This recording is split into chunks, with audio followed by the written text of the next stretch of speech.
Hello and welcome, and in today's video I'm going to share with you the top 10 Ark productivity creatures, so let's get into it. In at number 10 is the Angler, and in my opinion this creature is actually largely disrespected, and I think that it shouldn't be, and albeit not everyone is going to go out there to tame an anglerfish, I think everyone should, or at least just give it a go once, and if you still don't like it, then you've made your own judgment, and that is that, and I can't really force you to tame this thing.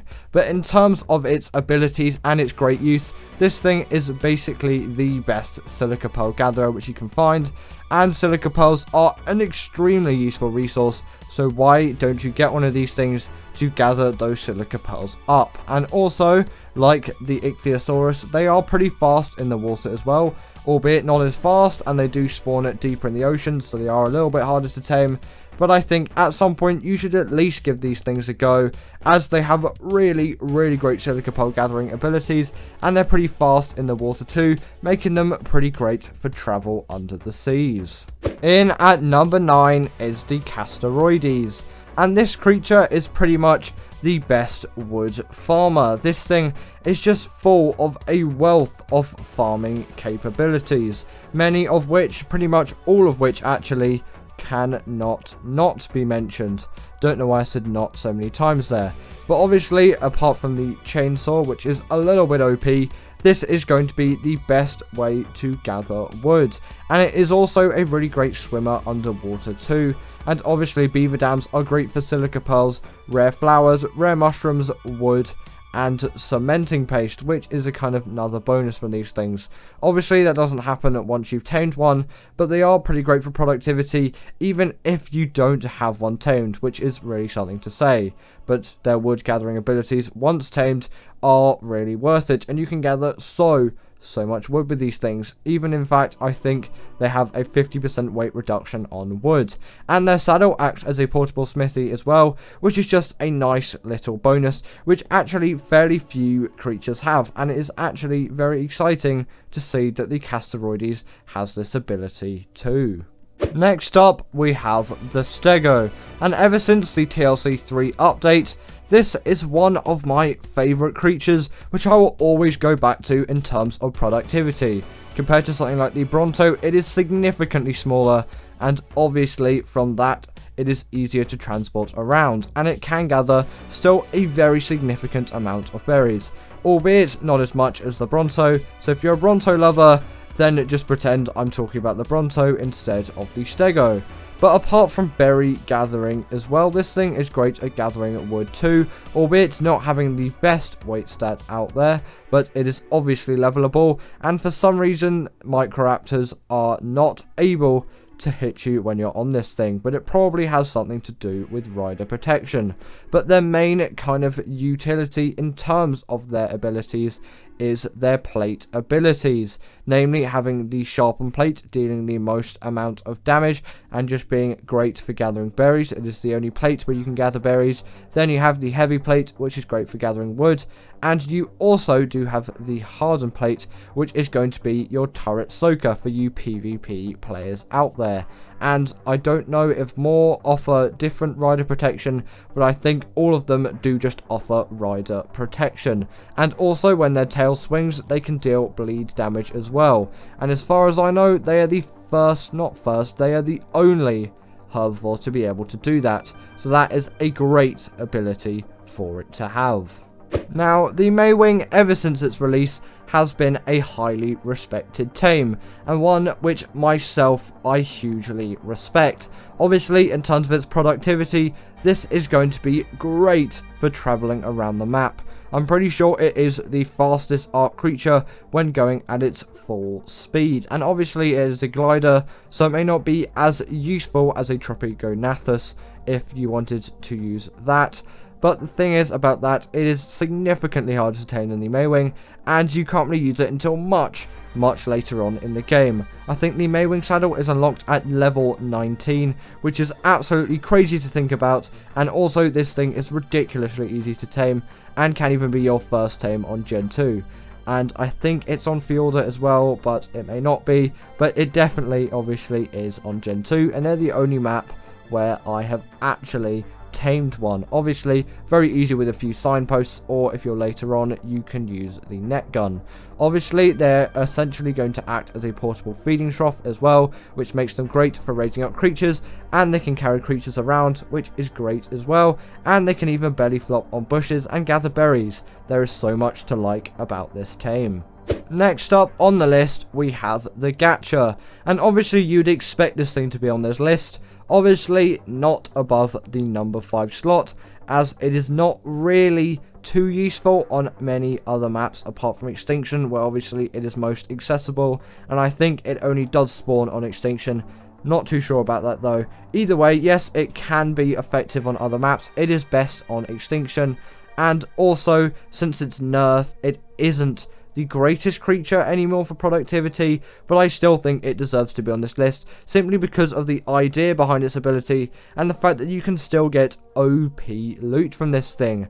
It is actually still insane. Although it has got nerfed, it is still at a very reasonable level, and you can even get gachas which are capable of allowing you to gather element dust, which obviously isn't very useful anymore after Gen 2, but still it's a nice thing to have. In at number 5, we have the Theory, and the Theory has to be recognized for its absolute wealth of abilities. This thing is just absolutely packed with them, and it is very iconic in design as well, although we're not talking about that. That was my previous video if you want to go and check that one out. In terms of productivity, these are by far some of the best gatherers of fiber, wood, thatch and berries, and who doesn't like a creature that can just gather everything that is berry or kind of natural related really easily, and it can either gather meat as well, gather meat as well, unlike many other herbivores which simply can't gather meat at all, and that is a really nice thing to have. On top of that, this thing is also a really great boss creature, especially on the dragon boss fight on the island, as that boss is particularly unfair to all kinds of carnivores. The only real downside is that you will need sweet vegetable cake to heal these things up quickly, and that is very expensive, but if you level your theories up properly and you have a Daedon to hand, you shouldn't really struggle too much, and all of their great abilities will outweigh that minor inconvenience. The Beels is next, and this creature has an absolutely insane ability which can't be forgotten about. If you didn't know already, this is pretty much, if not the best way to get cementing paste, and for some reason the last time I talked about it, I think I forgot to actually mention how you gather the cementing paste with this thing and how it actually works. Well, essentially, if you kill insects with this thing, it will gather cementing paste. And especially considering that insects do not have levels on ASA, this is a perfect little creature for the job, as you don't even need a higher level one now. Obviously, you are still going to want a high level if you're going into the insect caves, but you can get thousands, if not tens of thousands of cementing paste in one run, and it is really efficient and really consistent, and unlike the beaver dam method, you don't risk the beaver dams not spawning in, and also the beaver dams not really having any cementing paste in, and you do have to rely on the beaver dams being rebuilt as well, whereas with this thing you can simply just head into the insect cave anytime really, and there will be insects in there, or any other part of the map, or any cave really, as most caves are absolutely ram-packed with those things. In at number 3 is the Desmodus Draculae, and obviously this thing is an absolute king when it comes to productivity, and especially in the aspects of taming. This thing is an absolute beast when it comes to its sanguine elixir, essentially doing a third of a tame in simply 1 second with the press of a button, which is an absolute godsend for you official players out there. And also, it is not the hardest thing to tame, albeit not the easiest as well, but it can be done pretty simply with maybe 50 to 100 blood bags. I'm not actually sure about how many you need on official.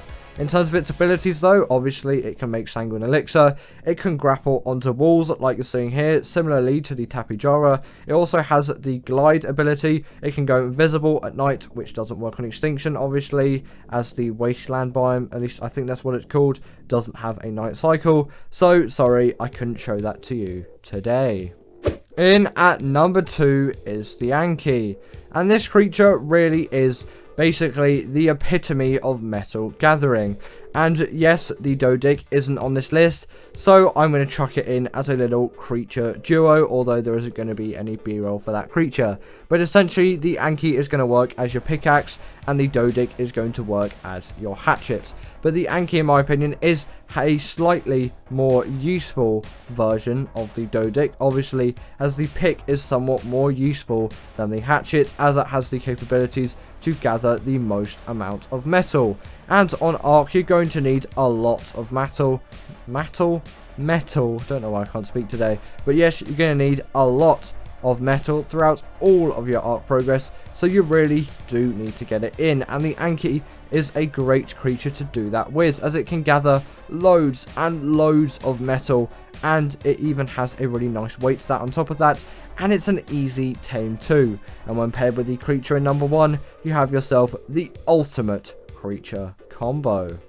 In at number 1 is the RG, and really, what did you expect? This creature is the king of productivity, and no creature can really beat it in any sense at all. It is just absolutely insane at its job, and no creature can beat it, especially considering the level being in the late 60s.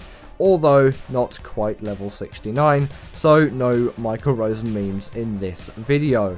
In terms of its other abilities, apart from its insane metal gathering and weight reduction on things like metal, crystal and obsidian, this thing also has a wide range of other capabilities, such as being able to pick up any kind of medium-sized creature, you could say, maybe like small, medium. I'm not actually sure the kind of size limit. I know on a Quet, the largest thing you can really pick up is a mammoth, but on an RG, you're only really going to be picking up players and maybe an Yankee or a Dodic, as they're going to gather a lot of resources for you, and that really is the kind of main use for this creature.